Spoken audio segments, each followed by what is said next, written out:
Wajonte, uko aje? Ai, fiti wajoni, kwani rada huku umekuja huku? Hapa nilikuwa natengeneza tu katochi kangu. Unajua siku hizi teknolojia iko juu. Kuna tochi kama hii.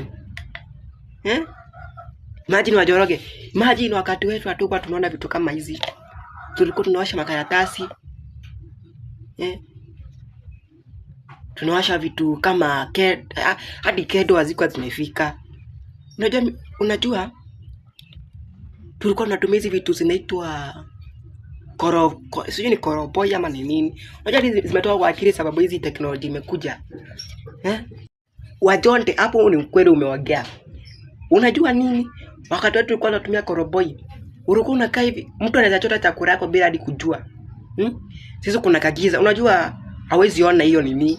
Hawezi ona kuko na giza. Lazima uta struggle. Ulikuwa unaekewa nyama.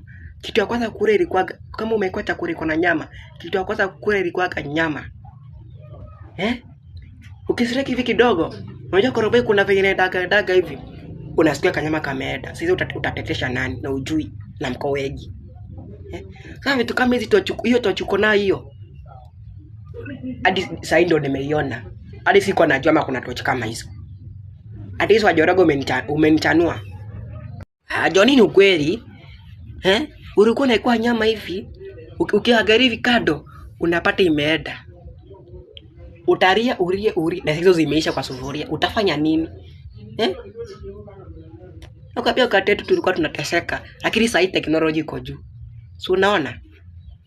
Sasa itabidi tunashukuru tu sababu sasa maji tochi kama hii. Tochi inawaka bila hadi kama haijashikana kwa stima.